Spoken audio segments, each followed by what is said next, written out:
Bonjour et bienvenue. Si vous êtes nouveau sur ma chaîne, cliquez le bouton abonnez-vous en bas à droite de cette vidéo pour être sûr que vous recevrez les prochaines éditions.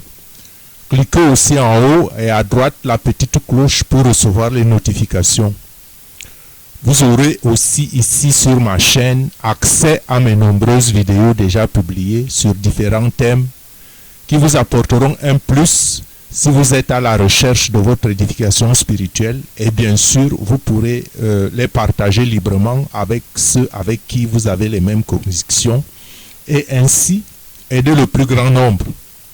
Je vous conseille de voir mes vidéos en entier pour en tirer le plus grand bénéfice. Eh bien, le thème aujourd'hui c'est « Que faut-il manger ?» Pour entrer vif dans le sujet, je dirais tout simplement que l'on s'occupera plus de ce qui est sorti que de ce qui est entré. Et je vous l'expliquerai tout à l'heure pourquoi je le dis. Et c'est pourquoi, Seigneur, ne laisse pas mon cœur dire des paroles méchantes, ni faire du mal avec ceux qui font du mal. Je ne veux pas participer à leur plaisir. Seigneur, surveille ma bouche, garde la porte de mes lèvres, garde mes lèvres de toute calomnie, de toute médisance, de tout jugement. Eh bien, vous vous demandez pourquoi j'intitule ma vidéo « Que faut-il manger ?» et je glisse rapidement dans la prière. Parce que manger ne s'adapte pas et ne se réfère pas seulement à ce qui nourrit le corps, mais aussi ce qui nourrit l'esprit. Donc, ne vous étonnez pas que je parle ici de nourriture saine en me référant à la parole vraie de Dieu et non aux enseignements biaisés et aux évangiles mal interprétés. Naturellement, je ne juge personne. Seigneur, je fais appel à toi, viens vite près de moi et écoute-moi, je t'appelle. Que ma prière soit comme l'encens qui monte vers toi, que mes mains levées soient comme le sacrifice du soir. Préserve ta langue du mal et tes lèvres des paroles trompeuses. Vous avez certainement reconnu les 4 premiers versets du psaume 141 dans lequel le psalmiste témoigne de son expérience, celle combien difficile de veiller sur sa langue, combien le mal tente de nous dominer et combien de désastres notre langue peut ériger, les divisions dans les familles et dans les assemblées. Notre parole peut être la goutte d'eau qui fait déborder le vase. Notre langue peut sauver, notre langue peut aider, notre langue peut aussi perdre. C'est pourquoi le chrétien digne de ce nom tient une volonté ferme d'adhérer à Dieu qui est toute bonté, Dieu qui est tout bien. Ce chrétien reste fidèle au Dieu d'amour par sa parole et c'est pourquoi il se confie à Dieu, résiste à la tentation du mal. Le chrétien riposte donc à la tentation du mal, il riposte par la prière. C'est pour ça que j'ai glissé directement dans la prière. Parce que les choses spirituelles viennent avant les besoins du corps et c'est un des sens premiers du jeûne qui nous prive par exemple de nourriture pour soutenir les actions de l'esprit parce que la nourriture, je veux dire la matière alourdit l'esprit. Le corps mène combat à l'action de l'esprit et ce n'est pas pour autant qu'il faut mourir de faim maintenant. Et la question est donc de savoir ce qu'il faut manger. Le but de ma vidéo n'est pas de vous donner des conseils en nutrition, mais de faire un tour d'horizon sans manquer de jeter un bref coup d'œil sur les habitudes de ce que celui que nous suivons avait en la matière quand il a pris un corps de chair comme le nôtre. Ma vidéo s'inscrit dans la catégorie de la recherche du perfectionnement spirituel. Rappelons-nous, comme dit l'apôtre Marc au chapitre 7, au verset 19, que ce que nous mangeons n'entre pas dans le cœur, mais dans le ventre. Les premiers chrétiens avaient le poisson comme emblème. Cela leur servait de signe de reconnaissance à une époque où ils étaient persécutés. C'est-à-dire qu'au premier siècle, les chrétiens étaient persécutés. Donc, ils se sont donné un emblème en secret. Quand vous voyez quelqu'un avec le signe, l'emblème d'un poisson, vous saviez qu'il était chrétien. Et pourquoi ils s'étaient pris cet emblème? C'est parce que le poisson vit dans l'eau. Il représente l'eau du baptême. Et Jésus lui-même n'a-t-il pas nourri une foule de 5000 personnes avec 5 poissons et 2 pains? Et la majorité de ses disciples étaient des pêcheurs de poissons. Et nous avons le devoir de devenir des pêcheurs d'hommes pour les sauver aux eaux du péché. Jonas a été mené à bon port par un poisson quand il fuyait à Tarsis de devant l'Éternel, qui lui avait ordonné d'aller annoncer ses oracles à Ninive, la grande ville pécheresse. Le poisson symbolise donc le Dieu sauveur, Jésus-Christ. L'emblème du poisson a été remplacé donc dans les temps modernes par la croix comme signe de reconnaissance du chrétien. Et c'est bien, vous vous êtes demandé, parce que vous voyez toujours, même aujourd'hui, certains véhicules avec l'emblème du poisson. Ça, c'est le signe ancien qui faisait reconnaître le chrétien. Et le poisson, en grec, s'écrit Ichthus. C'est I-C-H-T-U-S. Il y a une certaine variante qui l'écrit Ichthys, mais avec Y. Ce mot peut aussi se traduire par Jesus Christus Theos, c'est-à-dire Jésus-Christ Sauveur. Parce que quand vous décomposez ce mot, je vous le présente ici en figure, vous voyez que Ichthus, qui est un mot grec, et quand on le décompose, on voit que c'est le mot Jésus-Christ qui est caché dedans, dans le sens du poisson en grec. Puisqu'on parle de manger, la nourriture renvoie à la vie, parce que c'est la nourriture qui donne l'énergie de la vie. Donc le temps du repas est un chemin d'ajustement entre le corps et l'esprit. Tout au moins ça devrait l'être.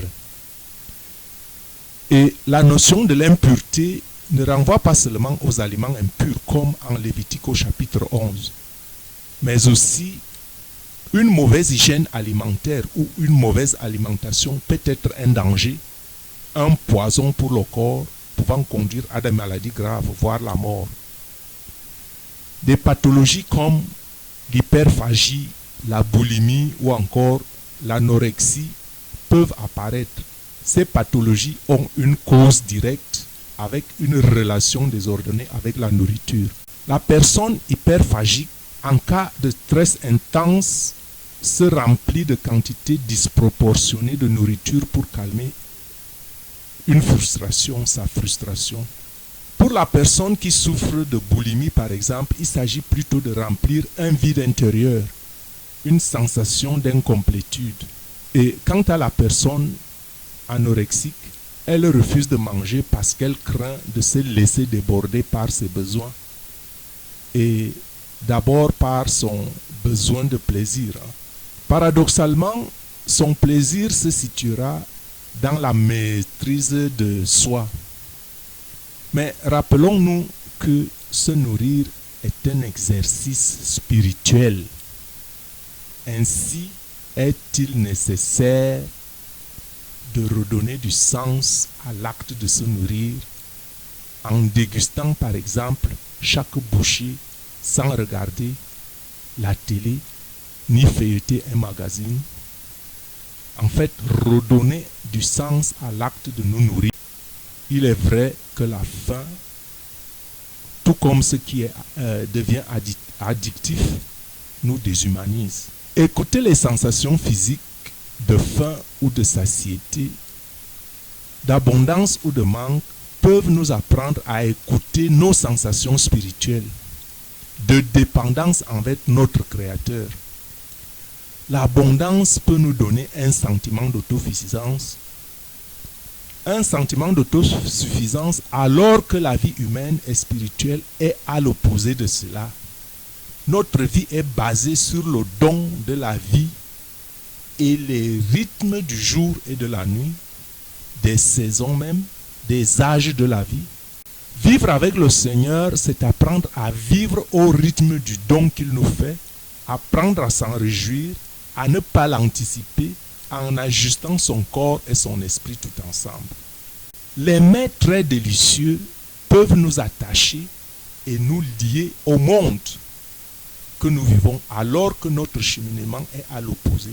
Nous savons que nous passons et que nous ne devons pas prendre trop d'attaches. Nous ne devons pas aimer certaines choses à l'excès, car il y a beaucoup de personnes qui, au moment de quitter ce monde, connaissent beaucoup de troubles. Ils n'arrivent pas à se détacher de leur corps parce qu'ils sont trop attachés aux choses du monde. Les mets trop gras, par exemple, nous donnent un mauvais cholestérol. Ça, c'est connu médicalement. Tout comme les mets trop sucrés peuvent provoquer un diabète. Alors, vous vous dites, où se trouve donc le juste milieu? Justement, le juste milieu est dans la juste privation, dans l'évitation des excès, dans un équilibre dans nos choix alimentaires. La Bible dit que l'homme est conçu pour manger toute herbe verte. La Bible dit que l'homme est conçu pour manger toute herbe verte. Et ça, c'est en Genèse, au verset 1, 29 à 30. Et la première fois que Dieu dit à l'humain de manger de la viande se situe après le déluge. C'est quand Noé et ses fils avaient survécu le déluge, c'est à cette époque que Dieu a béni Noé et ses fils et leur a dit, soyez féconds, multipliez et remplissez la terre. Vous serez un sujet de crainte et d'effroi pour tout animal de la terre, pour tout oiseau du ciel, pour tout ce qui se met sur la terre et pour tous les poissons de la mer. Ils sont livrés entre vos mains. Tout ce qui se meut et tout ce qui a vie vous servira de nourriture. Je vous donne tout cela comme l'herbe verte qu'il avait déjà donnée aux hommes avant le déluge.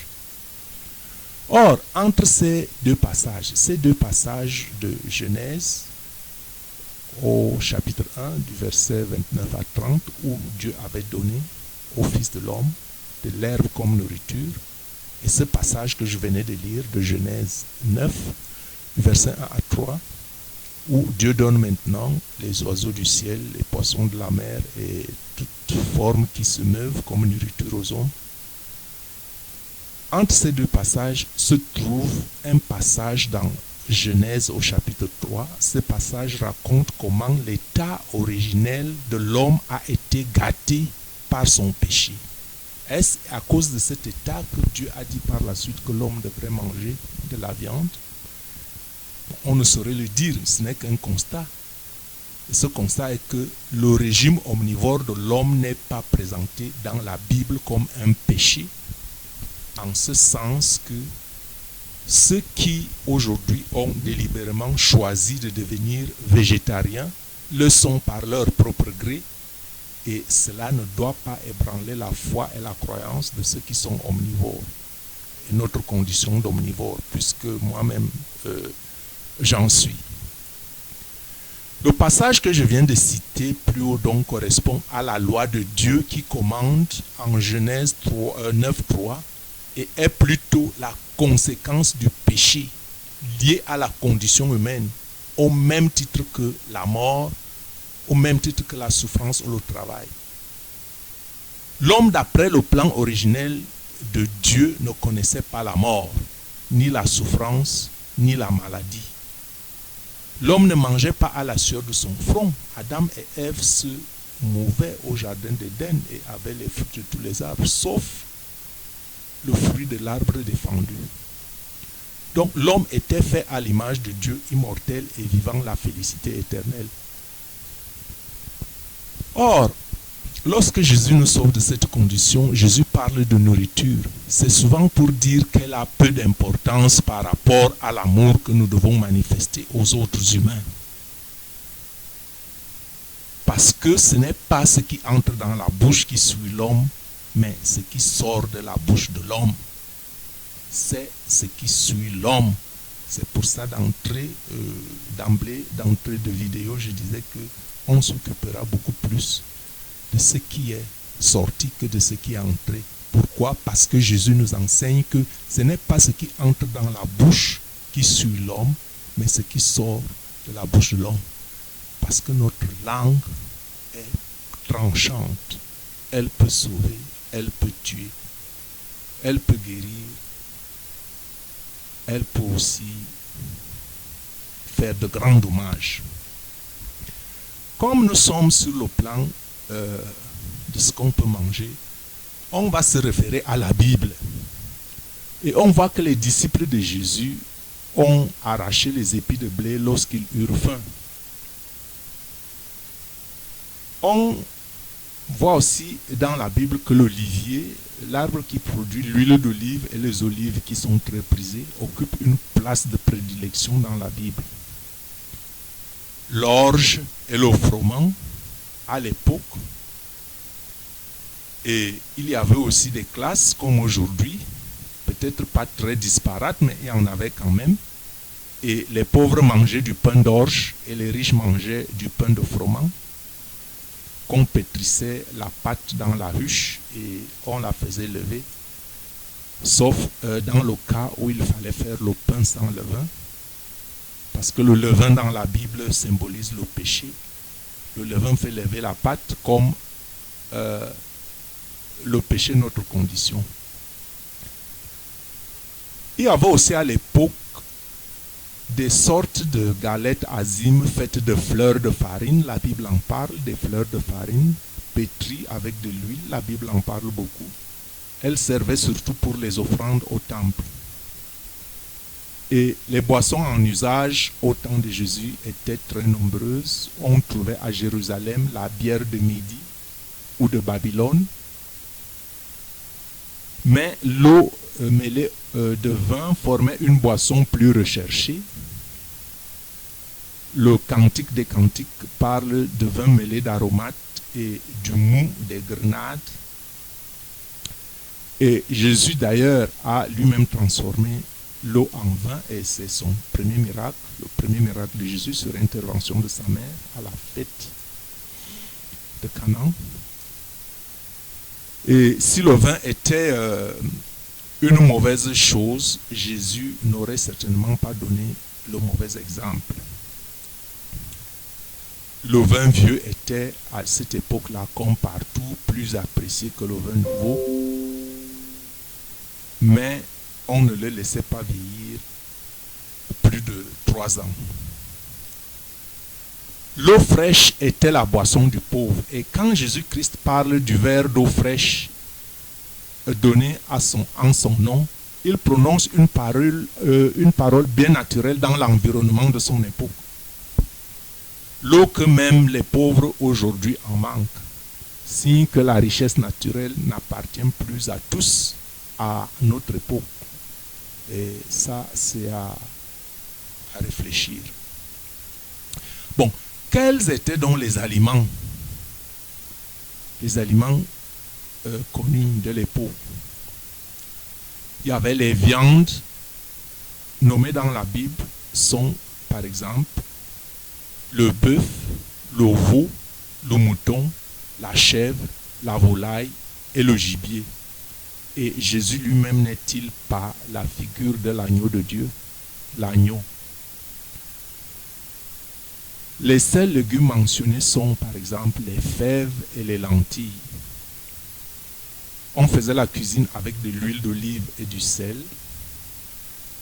Du temps du roi David, on voyait figurer dans un repas le froment, l'orge, le grain rôti, le pain, le vin, les fèves, les lentilles, l'huile d'olive, le bœuf, le mouton, le chevreau, le miel, le lait, le fromage, le raisin, la figue et les fruits secs.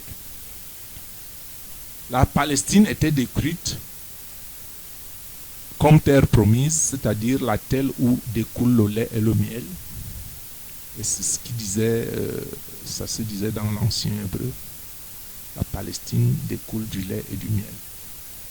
Ces miels sauvages découlant de creux d'arbres et des rochers et qui a presque entièrement disparu étaient encore très communs au temps des croisades au 1er siècle. Et certaines écritures disent que Jean-Baptiste en faisait sa nourriture habituelle. Et parmi les mets les plus communs sur les bords du lac de Tibériade, on peut nommer le poisson, comme nous l'avons déjà dit, nous l'avons décrit déjà pleinement en haut, le pain et les œufs. On peut se contenter aujourd'hui de cet enseignement de Jésus. C'est une question qu'il posait et qui dit: quel est le père d'entre vous qui, si son père lui demande du pain, lui donne une pierre, et s'il lui demande du poisson, lui donne un serpent, s'il lui demande un œuf, lui donnera-t-il un scorpion? Bon, mes recherches ne sont pas exhaustives. Peut-être chercheriez-vous un aliment que j'ai omis de mentionner, mais qu'importe ce que vous mangez. L'apôtre Paul ne nous dit-il pas en Romains 14, 2, tel croit pouvoir manger tout, tel autre qui est faible ne mange que les légumes, que celui qui mange ne méprise point celui qui ne mange pas, et que celui qui ne mange pas ne juge point celui qui mange, car Dieu l'a accueilli. Donc, ne jugeons pas les autres pour ce qu'ils mangent et ne nous jugeons pas pour ce que nous mangeons, que tout ce que nous faisions, que nous le faisions par conviction. Si quelqu'un mange, qu'il mange pour le Seigneur. Si quelqu'un ne mange pas, qu'il le fasse aussi pour le Seigneur, afin que tout ce que nous fassions soit pour la gloire du Seigneur, afin que seule sa volonté soit faite. Que Dieu te bénisse.